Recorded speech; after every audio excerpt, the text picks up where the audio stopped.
Bismillahirrahmanirrahim.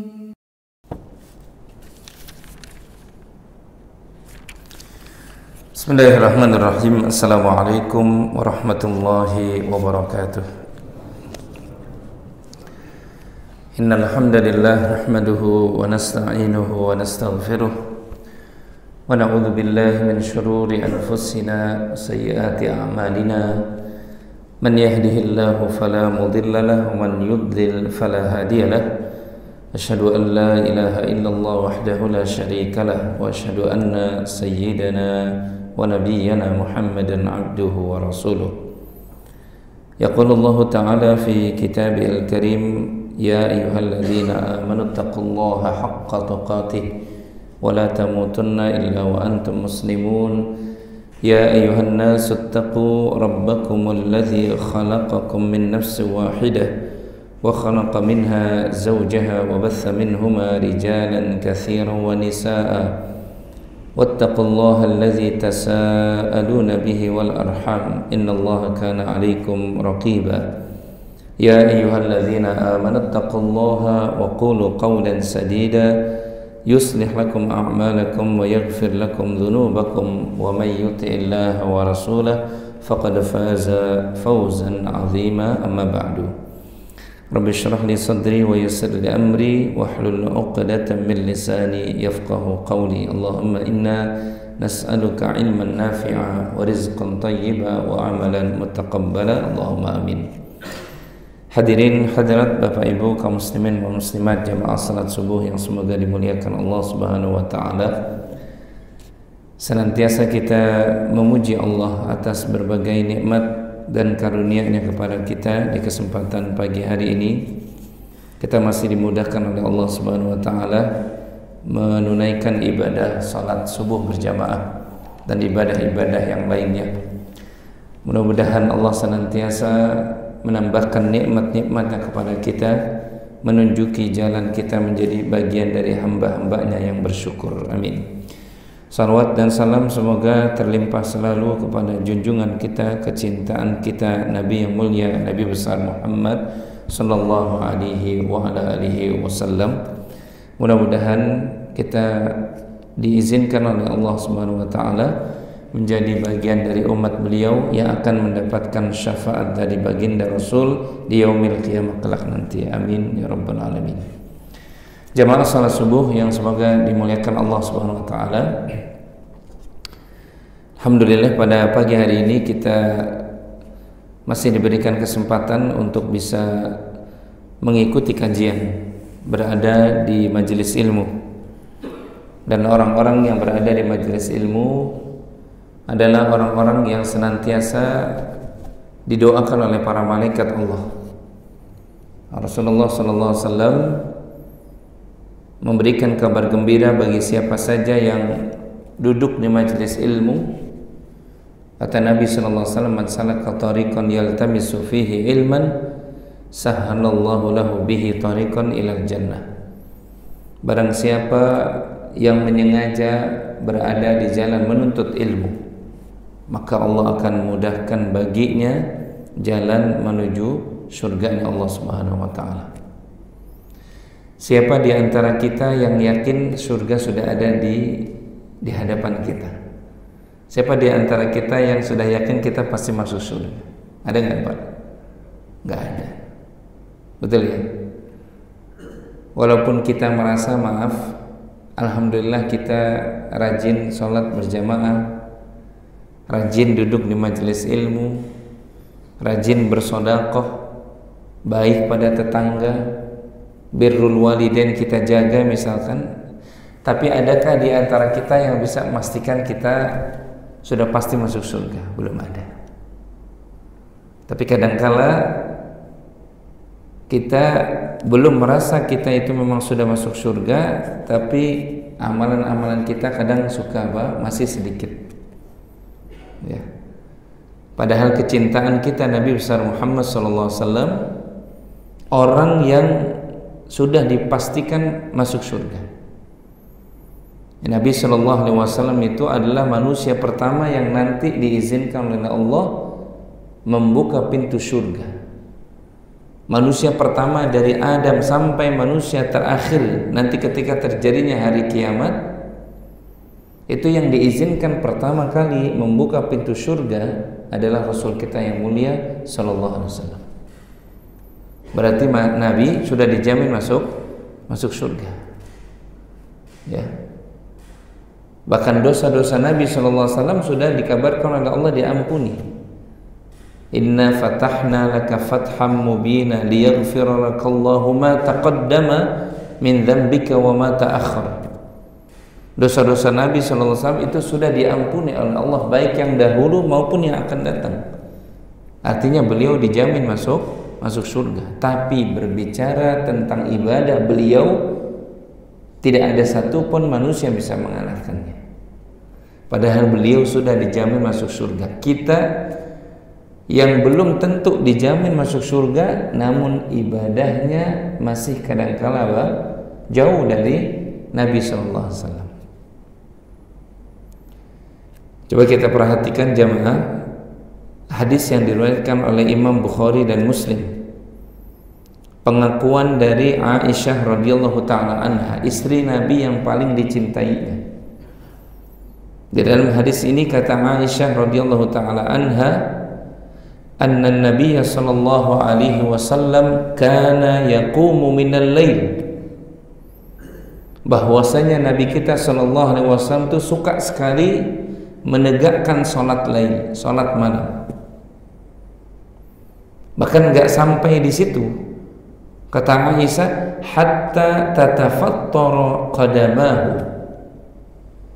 Nabi kalau salat malam jamaah sampai terlihat kedua telapak kakinya bengkak-bengkak. Ya. Faqultu lahu, kata Aisyah, aku tanya sama Nabi. Karena Aisyah penasaran. Aisyah bertanya kepada Nabi SAW, lima tasna'u hadha ya Rasulullah? Mengapa engkau masih melakukan yang seperti ini ya Rasulullah? Wa qad ghafarallahu laka ma taqaddama min dzambika wa ma ta'akhkhar. Padahal jelas dosa-dosa engkau telah diampuni oleh Allah, baik yang dahulu maupun yang akan datang. Kenapa engkau masih sholat malam sampai kakimu bengkak-bengkak?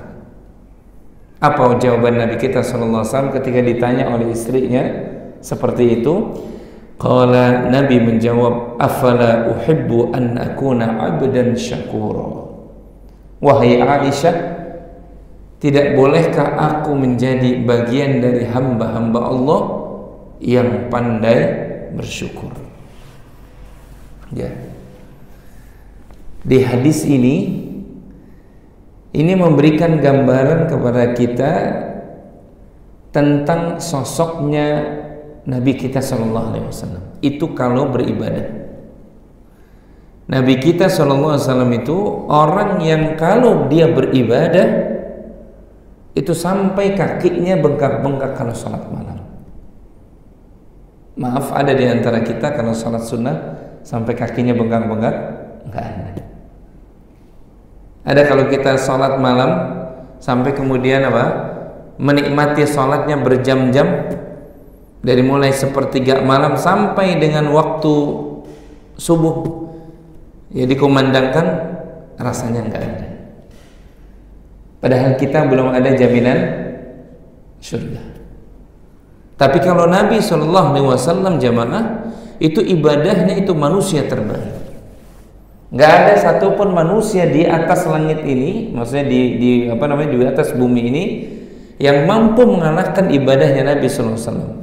Bukan karena jawabannya itu kan Nabi ya Ustaz gitu, bukan.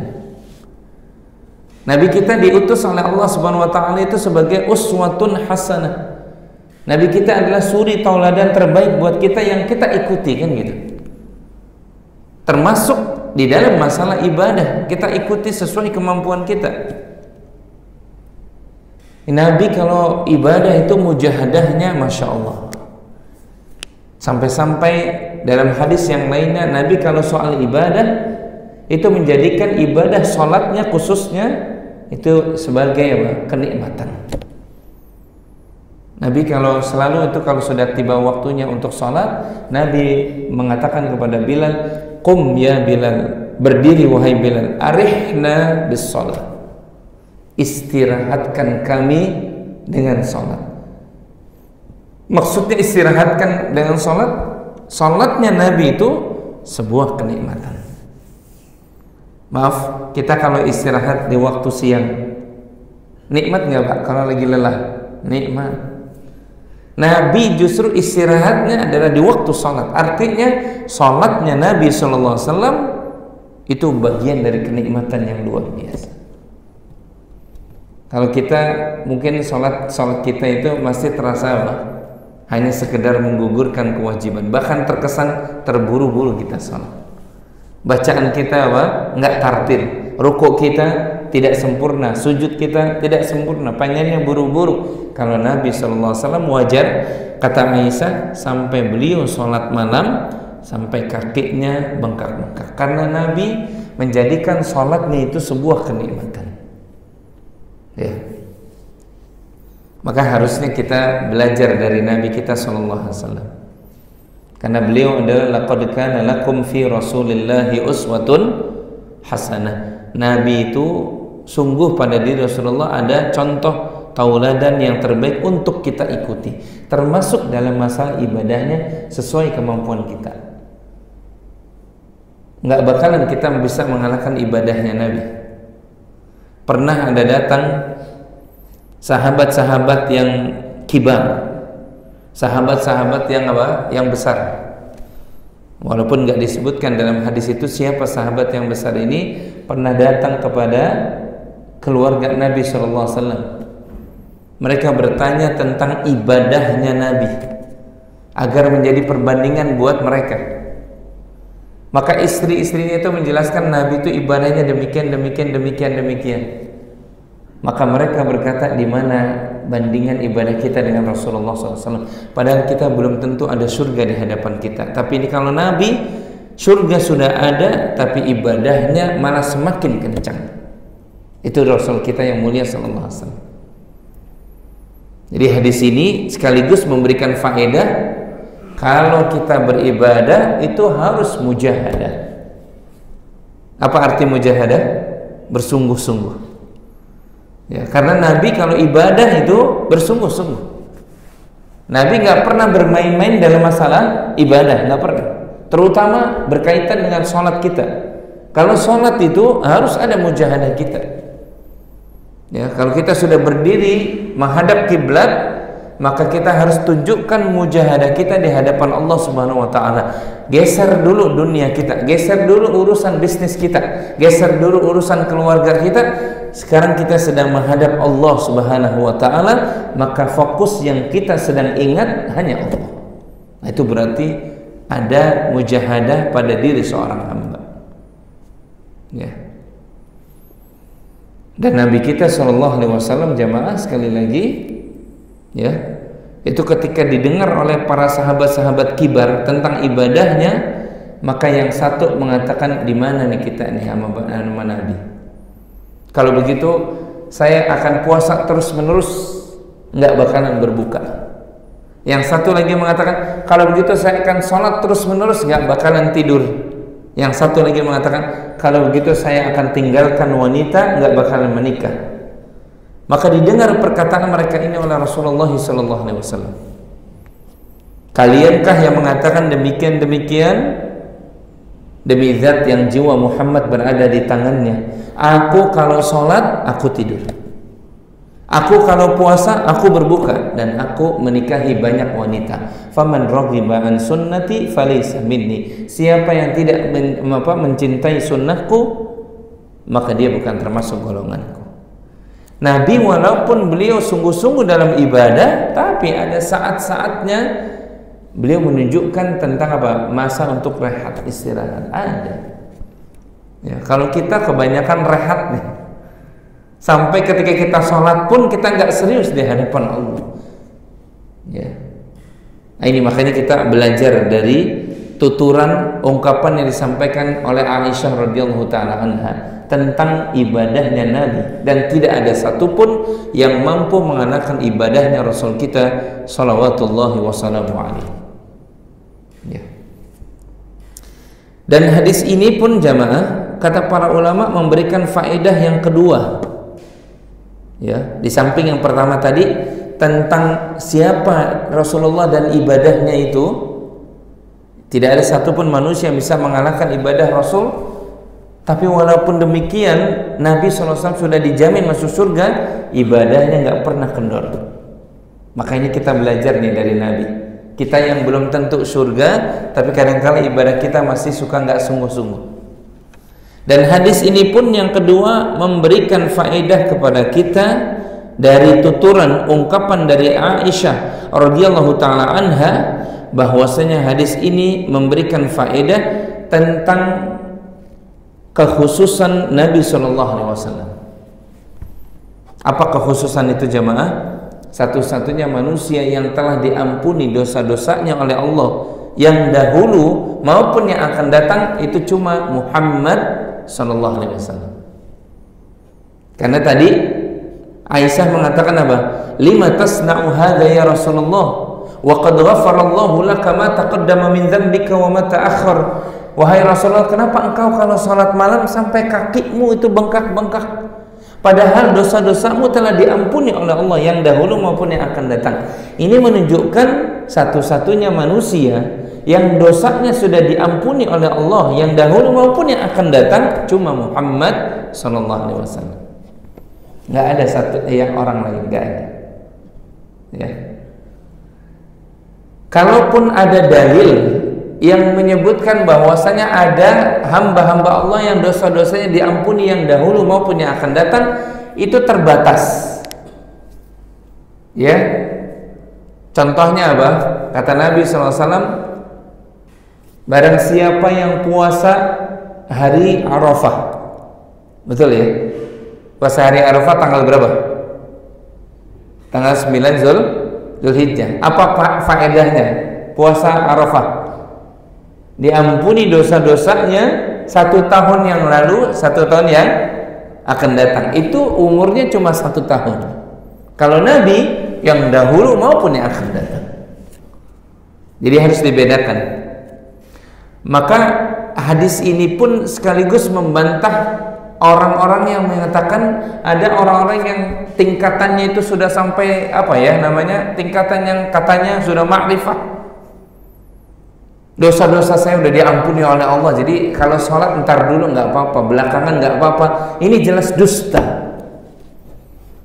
Karena tidak ada satupun manusia yang dosa-dosanya diampuni oleh Allah dahulu maupun yang akan datang kecuali Rasul kita SAW. Ya. Jadi kalau ada orang yang sekali lagi mengklaim, Pak, udah sholat, nanti sholat gampang, saya juga insya Allah sholat nanti, gitu ya. Kok begitu? Karena dosa saya sudah diampuni. Ini jelas dusta ini. Walaupun orang menganggapnya dia sebagai wali. Ya, ini jelas bukan wali. Ya. Jadi ada orang yang mengaku begitu, berarti dia dusta atas nama apa? Agama. Karena tidak ada satupun manusia yang dosa-dosanya yang dahulu maupun yang akan datang kecuali yang bernama Muhammad Rasulullah SAW. Yang kedua, kalaupun ada dalil yang menyebutkan ada seorang hamba yang sudah diampuni dosa-dosanya itu, ya, itu memang ada, tetapi itu pun waktunya terbatas. Kalau kita tahu dalam sejarah jamaah, orang-orang atau para sahabat yang ikut dalam perang Badar, itu dalam hadis riwayat Imam Bukhari, Allah Subhanahu wa taala mengatakan i'malu ma syi'tum. Kita tahu perang Badar itu hanya diikuti oleh para sahabat Nabi, jumlahnya nggak kurang dari 313 orang. Ya. Habis perang Badar, Allah Subhanahu wa taala turunkan karunia-Nya. Kata Allah, i'malu ma syi'tum. Silakan kalian berbuat sesuka kalian. Karena apa?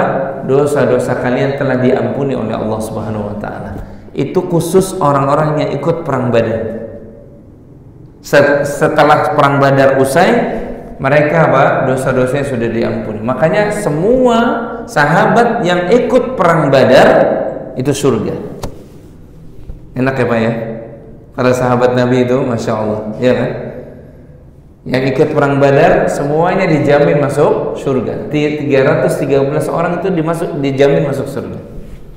Ya, karena yang menyebutkan itu adalah Allah Subhanahu wa taala, yang menyebutkan juga Rasul sallallahu alaihi wasallam.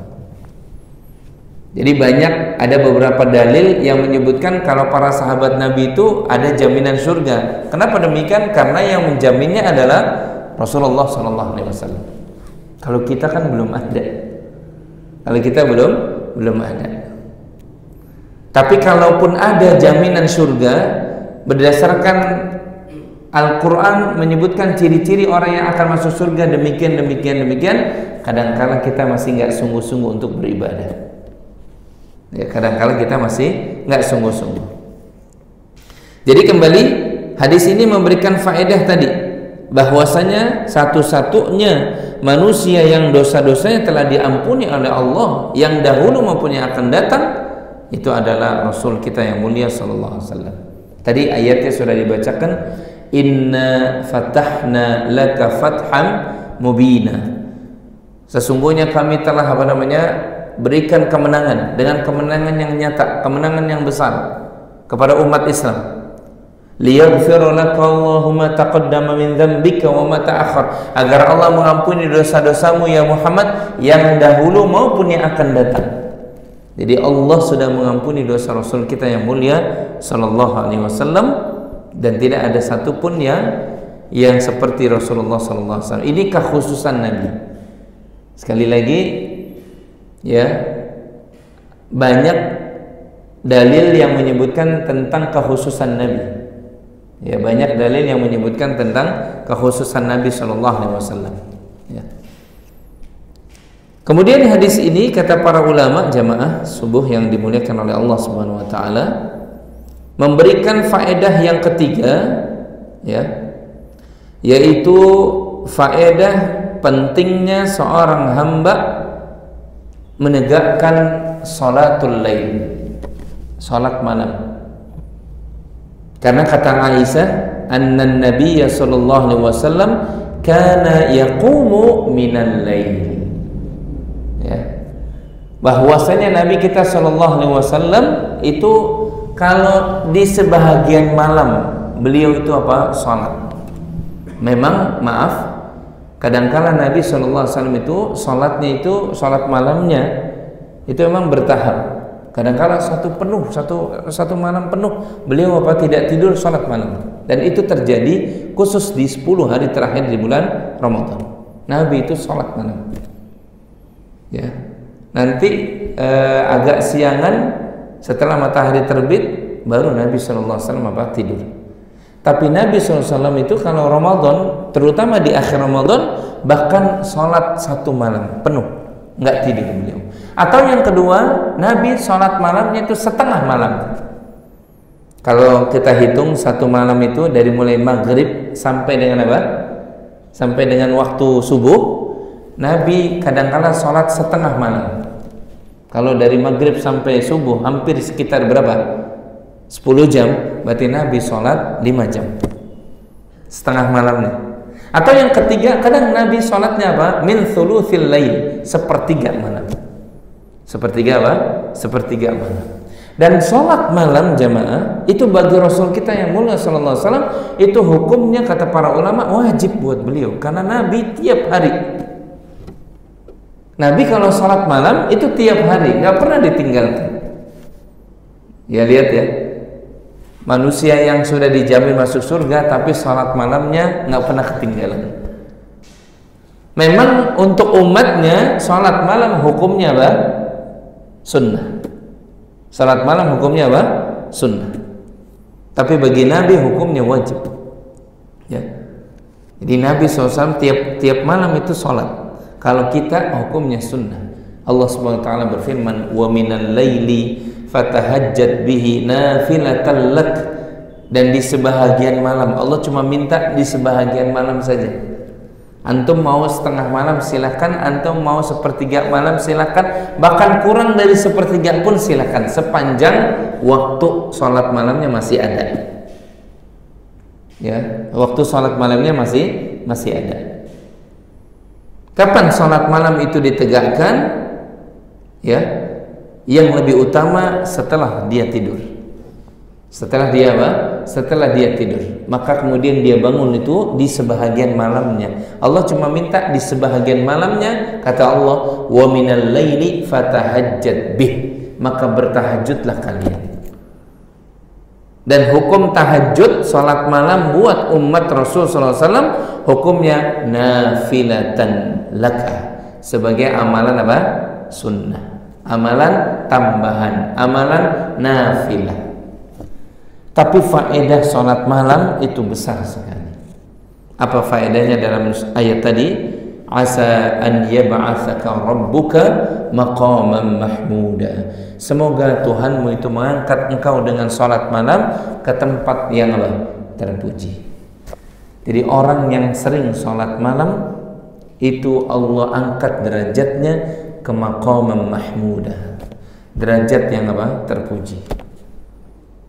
Maka sholat malam itu kalau bisa jangan ditinggalkan, karena faedahnya besar. Allah memuliakan orang yang senantiasa menjaga ibadah sholat malamnya. Dan kata Al-Imam Asy-Syafi'i rahimahullah ta'ala, sholat malam itu bagian dari kebiasaan orang-orang soleh kami terdahulu. Jadi para sahabat juga tidak pernah meninggalkan sholat malam. Bahkan istri-istri Nabi setelah Nabi meninggal itu beliau itu selalu sholat malam. Jadi sholat malam itu kebiasaannya orang-orang soleh. Kalau kita ingin dikategorikan oleh Allah sebagai hamba yang soleh, maka jangan pernah tinggalkan sholat malam, walaupun seminggu sekali misalkan, sebulan 4 kali, atau mungkin sebulan 2 kali.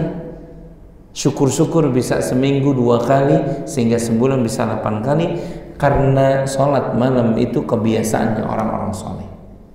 Faedah sholat malam berikutnya, sholat malam itu jamaah yang dimuliakan oleh Allah Subhanahu Wa Taala, itu waktu yang paling utama. Bahkan dia sholat yang paling utama. Rasulullah SAW bersabda, afdolus sholat ba'dal maktubah sholatul lail. Kata Nabi, seutama-utama sholat setelah sholat yang wajib, sholat apa? Sholat malam. Ya. Ahlu sunnah wal jamaah itu mengklasifikasikan bahwasanya yang namanya amalan itu bertingkat-tingkat, Pak. Amalan apa? Bertingkat-tingkat. Ada amalan yang wajib, di bawahnya ada amalan yang sunnah. Yang sunnah pun itu bertingkat-tingkat. Yang sunnah pun apa? Bertingkat-tingkat. Ya. Di antara sekian banyaknya sholat sunnah, nggak ada yang bisa mengalahkan, menyamai pahala besar dari sholat malam. Jadi kalau ada orang yang menjaga sholat malam, walaupun maaf dia kalau datang ke masjid jarang sholat tahiyatul masjid, itu dia masih lebih utama. Ya. Ada orang yang menjaga sholat malam walaupun sholat duhanya jarang-jarang, dia lebih utama. Kenapa? Karena kata Nabi SAW, tidak ada sholat yang lebih utama setelah yang wajib kecuali sholatul lail, sholat malam. Maka lihat ya, orang itu harus mengetahui tingkatan-tingkatan amal supaya dia bisa meraih pahala yang lebih utama. Pahala yang lebih apa? Yang lebih utama. Dan bicara tentang sholat sunnah, itu sholat malam itu ranking yang paling apa? Yang paling tinggi. Kenapa demikian? Yang paling tinggi karena memang melaksanakan di waktu yang paling berat. Ya, sholat malam itu berat apa enggak? Sholat malam berat, Pak. Coba orang lagi sedang istirahat, ya lagi sedang menikmati tidurnya, kemudian disuruh bangun, masya Allah, ringan nggak? Berat itu. Kecuali orang-orang yang dimudahkan oleh Allah Subhanahu Wa Taala. Jadi salat malam itu nggak ringan, Pak. Ya. Kadang godaannya itu berat. Ngelihat apa? Saudaranya lagi tidur, dia harus sholat malam, berat. Baru 2 rakaat, Masya Allah, rasa kantuk datang lagi, itu berat. Tapi pahalanya itu tinggi di sisi Allah Subhanahu wa Ta'ala. Maka ini orang yang sholat malam itu tadi maqamam mahmudah, kedudukannya dimuliakan oleh Allah Subhanahu wa Ta'ala, terpuji di sisi Allah, dan dia juga kebiasaan orang-orang yang soleh. Dan orang yang sholat malam itu bagian dari ibadur rahman. Allah Ta'ala mengisahkan tentang ciri-ciri orang-orang apa? Hamba-hamba Allah Ar-Rahman. Ketika Allah berfirman di dalam surah yang ke-25, surah Al-Furqan, ya, Allah Ta'ala berfirman, wa ibadur rahman, dan hamba-hamba Allah Ar-Rahman itu adalah alladzina yamshuna 'alal ardi haunan, orang yang berjalan di muka bumi dengan penuh apa? Kerendahan diri, tidak sombong. Ya. Wa idza khatabahumul jahiluna qalu salama. Kalau orang-orang bodoh menyapanya, mengejeknya, maka dia jawab justru dengan doa, semoga keselamatan kepada engkau. Ini ibadur rahman. Ciri yang ketiga, walladzina yabituna lirabbihim sujjadan wa qiyama. Kata Allah SWT, hamba ibadur rahman itu orang-orang yang walladzina yabituna. Siapa di sini yang maaf sudah haji, Pak? Tunjuk tangan. Siapa yang sudah haji, Pak? Hah? Sudah haji, Pak? Ya, ada istilah apa? Mabit, betul ya? Mabit di mana? Di Mina. Ini ibadur rahman, Allah ungkapkan dengan bahasa yang bagus sekali. Walladzina yabituna, yaitu hamba yang dia bermalam li rabbihim, kepada Tuhannya. Jadi ini hamba ini bermalam berdua dengan Tuhannya. Masya Allah. Untuk apa? Sujjadan wa qiyamah. Dia sujud dan dia berdiri di hadapan Tuhannya tabaraka wa ta'ala. Nah, ini hamba-hamba yang dipilih oleh Allah, hamba-hamba Ar-Rahman, itu kebiasaannya adalah mabit bersama Allah. Dia bermalam bersama Allah Subhanahu wa Ta'ala. Ketika orang lain lagi sedang tidur, dia justru bangun. Bahkan dalam ayat yang lainnya di surat yang ke-32 As-Sajdah, itu Allah Subhanahu wa Ta'ala memberikan gambaran tentang orang-orang yang soleh, yaitu tatajafa junubuhum 'anil madaji'. Lambung mereka itu jauh dari tempat tidur mereka. Artinya apa? Mereka sholat ketika orang lain tidur. Jadi lihat, sholat malam itu derajatnya tinggi sekali, pemuliaannya begitu tinggi. Makanya betul kata Al-Imam Asy-Syafi'i, dia kebiasaan orang-orang soleh. Dan yang berikutnya, yang keempat, orang yang sering sholat malam itu dia berhak mendapatkan 3 hal. Kata Allah Subhanahu wa Ta'ala, kata Nabi SAW, yanzilu rabbuna tabaraka wa ta'ala, Tuhan kita turun di setiap malam, kullal lail, di sepertiga malam terakhir tadi, itu turun ke langit dunia. Dan kemudian kata Allah Subhanahu wa Ta'ala, siapa yang beristighfar, memohon ampun pada saat ini, aku akan ampuni. Kemudian yang kedua, siapa yang meminta kepadaku, maka permintaannya akan aku kabuli. Ya. Dan yang ketiga, siapa yang memohon perlindungan kepadaku di waktu itu, maka aku akan lindungi dia. Orang yang sholat malam, dia akan mendapatkan 3 hal. Permohonannya dikabulkan oleh Allah, dosa-dosanya itu akan diampuni oleh Allah, dan dia akan dilindungi oleh Allah Subhanahu wa Ta'ala. Ya. Makanya orang yang sering sholat malam itu jaminan Allah. Ya, dilindungi oleh Allah. Dia senantiasa mendapatkan perlindungan dari Allah Subhanahu wa Ta'ala. Kenapa kita jadi tahu, jamaah? Nyambung kepada hadis yang lain yang diriwayatkan oleh Imam Abu Daud, barang siapa yang ibadah sholat subuh berjamaah, maka dia berada di dalam jaminan Allah. Hadis riwayat Imam Abu Daud, juga diriwayatkan oleh Imam Muslim, barang siapa yang sholat subuh berjamaah, maka dia berada dalam jaminan Allah. Artinya apa? Allah jaga dia. Semuanya Allah jaga. Itu sholat subuh saya, apalagi sebelum subuh dia sudah bangun untuk sholat malam. Maka jangan kita tinggalkan, jangan kita remehkan tentang ibadah sholat malam. Apalagi junjungan kita sallallahu alaihi wasallam nggak pernah meninggalkan sholat malam. Sampai-sampai kedua kaki beliau bengkak-bengkak. Ya Allah, ya. Ini Nabi kita sallallahu alaihi wasallam. Ya, Nabi kita sallallahu alaihi wa ala alihi wasallam. Jadi sholat malam itu sekali lagi apa? Mulia, ya, tinggi kedudukannya di sisi Allah Subhanahu wa taala.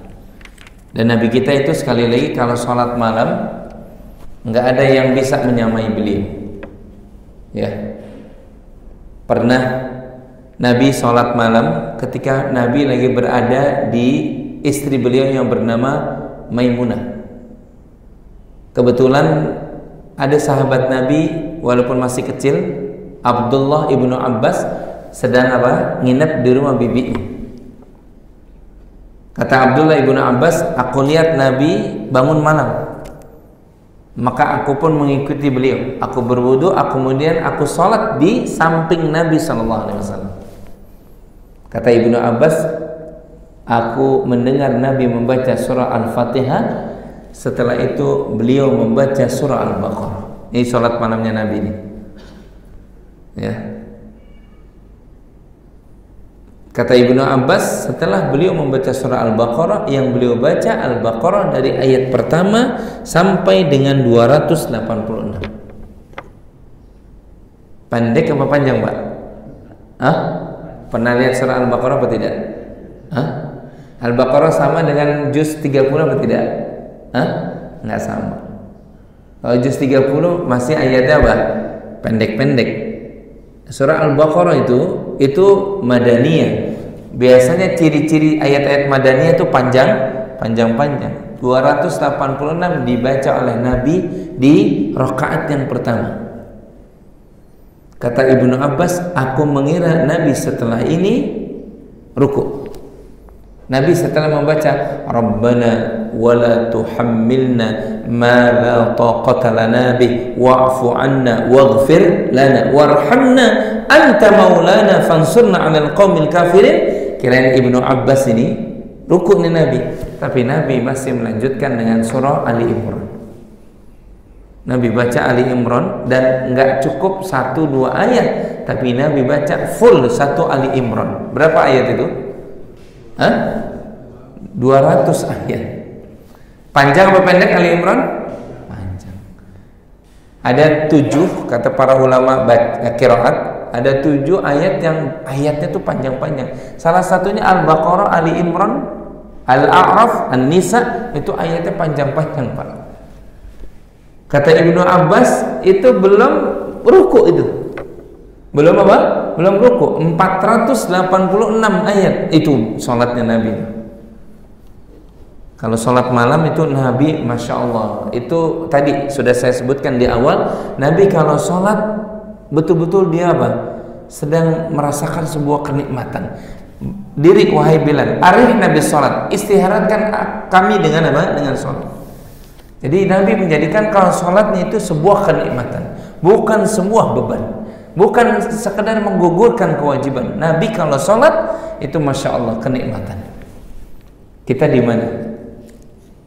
Gimana kalau kita lagi sholat? Apakah kita sudah betul-betul menjadikan sholat kita apa kenikmatan? Rasa-rasanya masih jauh. Ya, apalagi subuh nih kayak begini, betul nggak? Ya Mas Denny ya. Lagi sedang asik-asiknya tidur, tiba-tiba hayya 'alas shalah. Aduh, udah subuh ya. Aduh, berat kan gitu ya. Udah gitu apa? Kadang-kala nafsu ini mengatakan semalam baru tidur jam 12:30. Padahal subuh udah didengarkan tuh di telinga kan gitu kan. Kadang kita masih suka apa? Aduh, udah subuh ya. Tidur lagi kita. Gitu. Ya. Masya Allah, kita kadang masih suka begitu tuh. Ya, kalau kita sholat masih kadang suka merasa, ya Allah, jangankan subuh, waktu-waktu yang kita lagi nggak istirahat, kadang-kadang kita suka mengatakan apa? Wah, udah sholat lagi, gitu ya. Cepat banget ini, sholat lagi, sholat lagi. Nabi justru apa? Menunggu-nunggu waktu sholat. Nabi sholat itu sebuah kenikmatan. Kita kadang masih suka berat sekali kalau mau sholat. Ya Allah, mari kita belajar dari Nabi kita Sallallahu Alaihi Wasallam. Walaupun kita nggak bakalan seperti Nabi, nggak bakalan, tapi setidaknya kita belajar. Nabi itu kalau sholat itu merasakan sebuah kenikmatan. Makanya Pak, ya, itu kalau sholat, kalau mau merasakan kenikmatan, ya, betul-betul kita datang itu di hadapan Allah dengan tulus. Geser semua urusan-urusan yang nggak ada hubungannya dengan sholat. Urusan dunia geser dulu, urusan utang geser dulu, urusan tetangga, urusan istri yang tadi baru kita bertengkar, geser dulu. Justru kita mau menghadap Allah Subhanahu wa taala. Termasuk hati-hati nih. Geser dulu urusan HP kita ini. Ini kadang-kadang udah tuh lihat di masjid kita HP mohon dimatikan. Ada aja yang masih belum masih belum melaksanakannya. Saya kadang suka kita terganggu itu. Ada orang kadang lagi sholat, ya, itu nada deringnya nggak tanggung-tanggung, nada dangdut lah, ya, suaranya kenceng. Itu pernah Pak, kita sholat zuhur, zuhur apa asar saya lupa. Itu nadanya nada bis yang besar. Kalau ngasih klaksonnya gimana tuh? Ya apa? Itu sampai 4 kali itu, 4 kali di belakang imam. Astagfirullah, musibah ini. Habis salam, imamnya tumben marah. Imamnya tumben, biasanya nggak pernah marah. Langsung habis salam dia ambil mic langsung diumumkan. Ini orang yang punya handphone langsung berdiri, langsung terburu-buru, dia nggak zikir lagi. Alhamdulillah masih punya rasa malu. Tapi ya kita janganlah. HP matikan dulu, ya. Atau kalau memang di silent, jangan berbunyi supaya tidak mengganggu sholat kita. Kalau ketika kita masuk masjid masih siapa tahu ada pesanan, itu berarti kita masih belum masih belum serius kita mau menghadap Allah gitu loh. Jangan dimatiin, minimal getar, siapa tahu ada pesanan kan gitu kan. Berarti kita masih terbagi tuh, ya, masih terbagi. Kita nggak yakin sama rezeki dari Allah, harusnya kita malu. Toh juga maaf, kita menghadap Allah paling berapa menit Pak? 4 rakaat berapa menit Pak? Ada 5 menit, 10 menit? Ada kan 15 menit? Kayaknya nggak nyampe, betul kan? Apalagi kalau bicara setengah jam. Ada yang satu salat 4 rakaat setengah jam? Nggak ada Pak, nggak ada. Kalau setengah jam imamnya diganti nanti kan gitu. Salat maghrib setengah jam, coba bayangkan besok-besok imamnya diganti gitu kan. Nggak ada Pak. Yang sedikit ini manfaatkan berkualitas. Saya mau menghadap Allah paling 10 menit, ya Allah, udah geser dulu dunia kita. Maka orang yang menjaga sholatnya pasti Allah akan jaga itu. Ini Nabi kalau sholat tadi kata Ibnu Abbas nggak cukup Al-Baqarah 286 ditambah 200 486. Makanya wajar dalam hadis yang lainnya, bahkan ada di sini disebutkan Hudzaifah ibnul Yaman, Abdullah ibnu Mas'ud.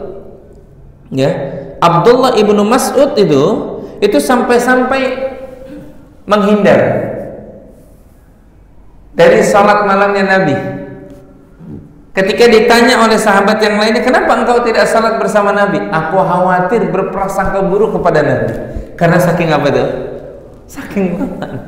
Aku nggak sanggup ngikutin Nabi, nggak sanggup. Mendingan aku salat sendiri. Walaupun hukum asalnya salat malam itu apa? Sendiri. Ya, hukum asalnya salat malam itu apa? Sendiri. Sampai Abdullah ibnu Mas'ud lebih baik menghindar, takut berprasangka buruk sama Nabi.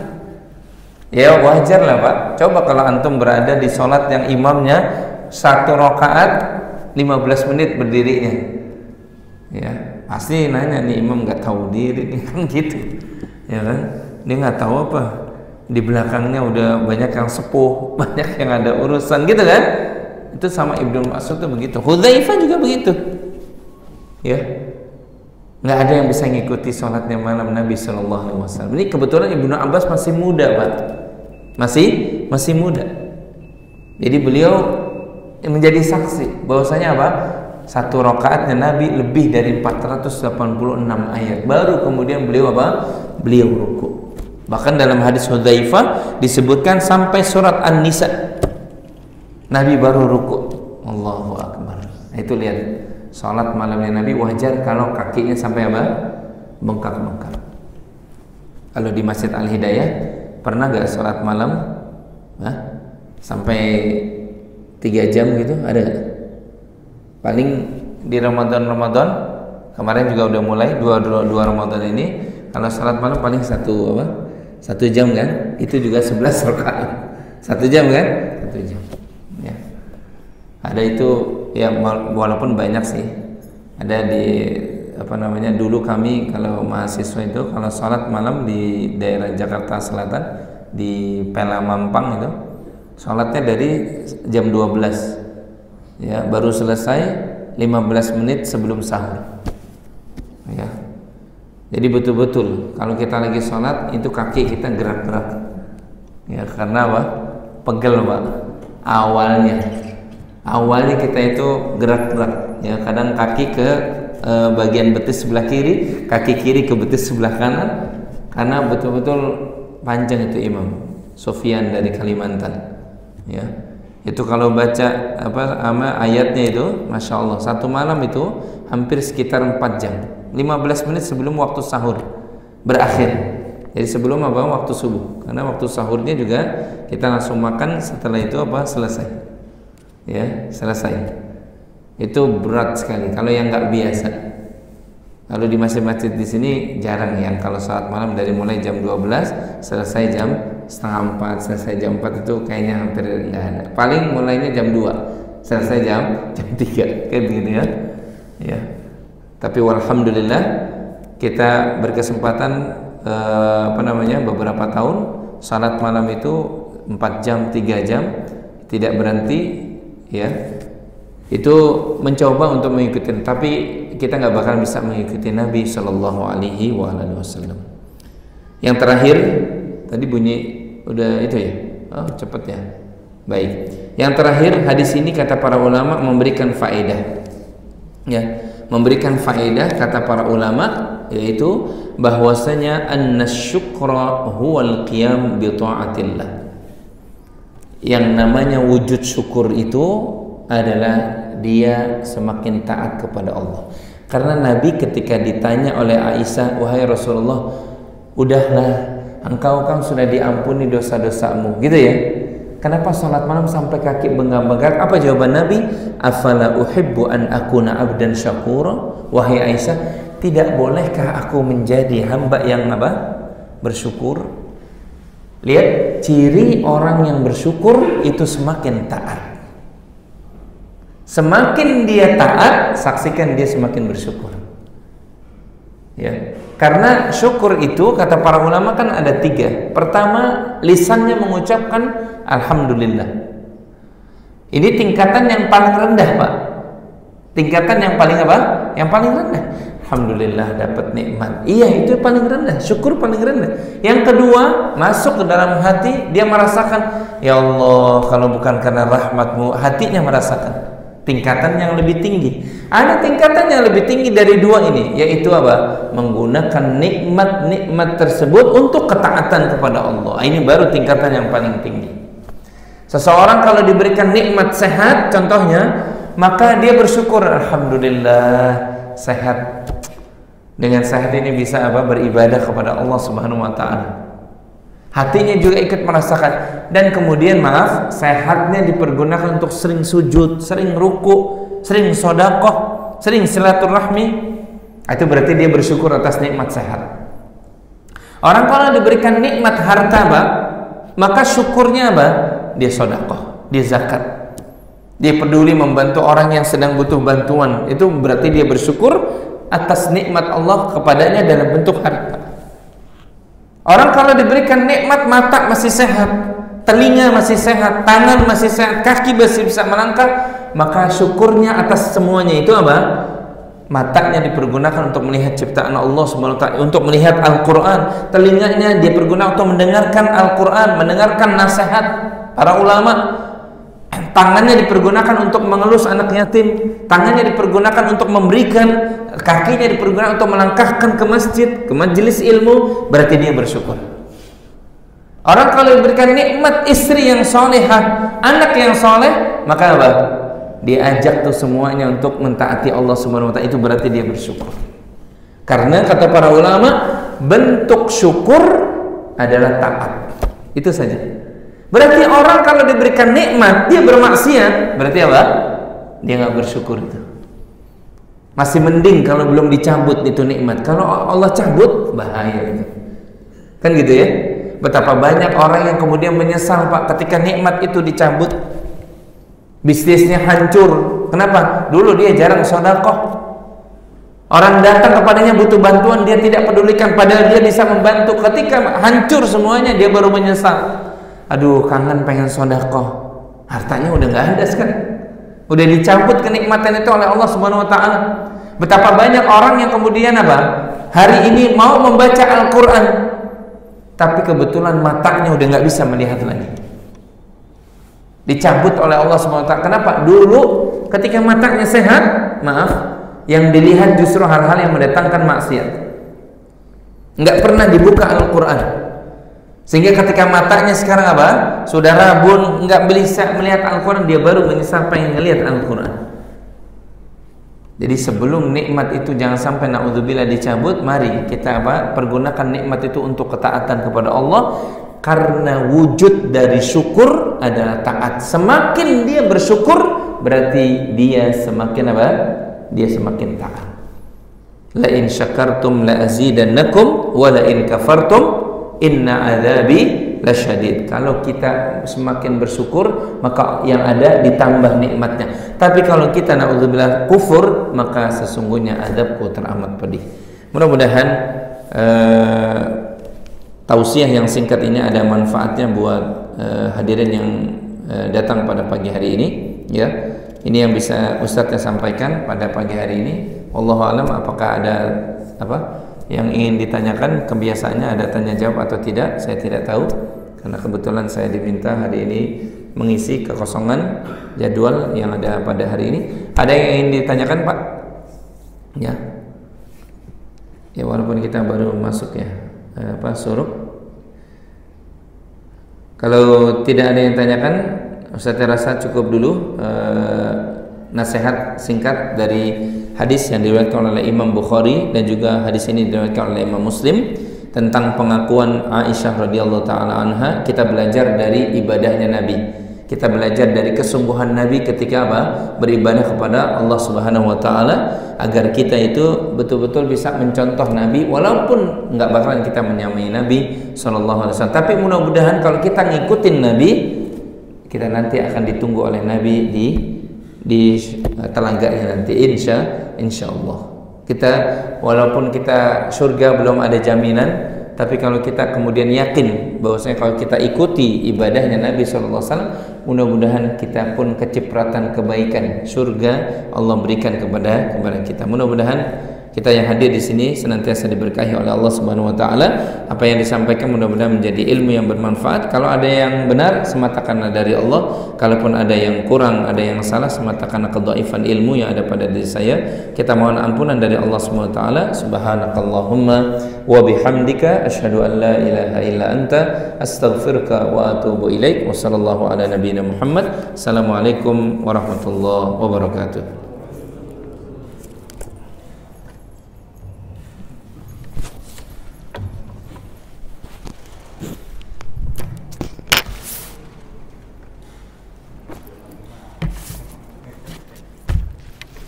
فبأي آلاء ربكما تكذبان